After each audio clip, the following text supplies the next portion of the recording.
प्रश्नावली 13.1 का प्रश्न क्रमांक पहला मैं आपको इस वीडियो में समझाने वाला हूं। देखो, प्रश्नावली 13.1 है, 13 पार्ट में इबारती सवाल है। इनमें सबसे पहले आपको प्रश्न को पढ़ना है, प्रश्न को समझना है। प्रश्न में हमें क्या समझना है कि क्या दे रखा है और क्या पूछा गया है। ठीक, तो हो जैसे इस प्रश्न में कि दो घनों जिसमें से प्रत्येक का आयतन 64 मीटर सेंटीमीटर घात 3 है के संलग्न फलकों को मिलाकर एक ठोस बनाया जाता है। इससे प्राप्त घनाभ का पृष्ठीय क्षेत्रफल ज्ञात कीजिए। अगर दो घन को मिलाएंगे, ये मान लीजिए दो घन हैं, इनका आयतन दे रखा है प्रत्येक का 64 सेंटीमीटर की घात 3। अगर इन दोनों घनों को अपन जोड़ देते हैं, क्या कर देते हैं, जोड़ देते हैं, तो एक घनाभ बनता है। क्या बनता है? एक घनाभ बनता है। तो हमें इस घनाभ का पृष्ठीय क्षेत्रफल ज्ञात करना है। क्या दे रखा है? घन का पृष्ठीय क्षेत्रफल 64 सेंटीमीटर क्यूब। देखो क्या दे रखा है, दिया है, क्या है? घन का आयतन बराबर 64 सेंटीमीटर की घात 3। अब आयतन दे रखा है, हम भुजा निकालेंगे। आयतन से भुजा कैसे निकालते हैं? आयतन क्या होता है? भुजक घात 3।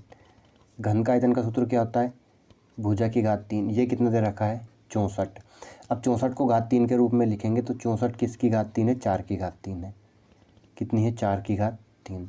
तो भुजा बराबर कितनी आ जाएगी? प्रत्येक घन की भुजा कितनी आ गई? 4 सेंटीमीटर।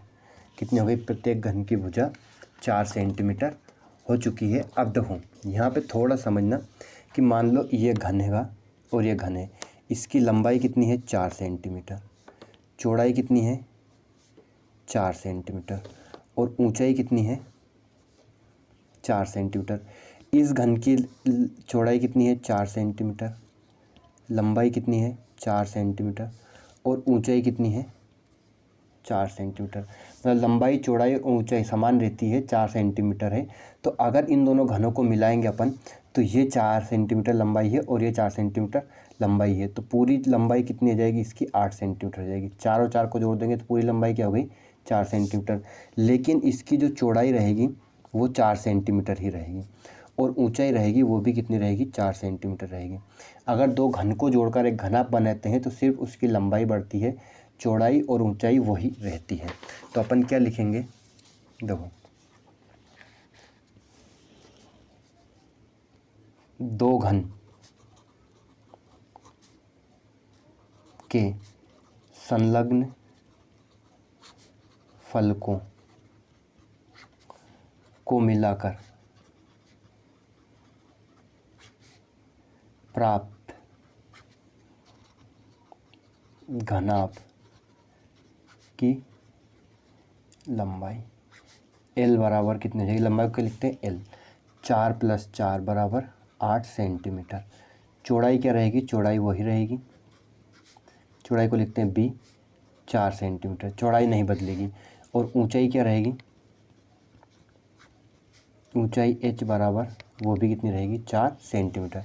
अब क्या पूछा है? प्राप्त घनाभ का पृष्ठीय क्षेत्रफल ज्ञात करना है। क्या निकालना है? घनाभ का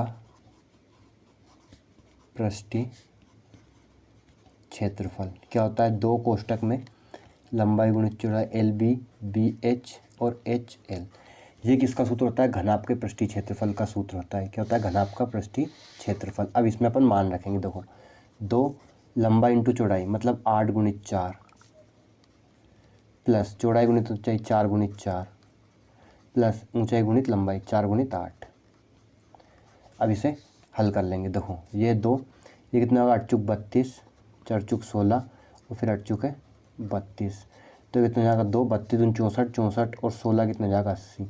80 में 2 का गुणा करेंगे 0, 2 8 16 सेंटीमीटर की घात 2। मात्रक की घात 2 आती है क्षेत्रफल में, तो कितना जाएगा? 160 सेंटीमीटर की घात 2।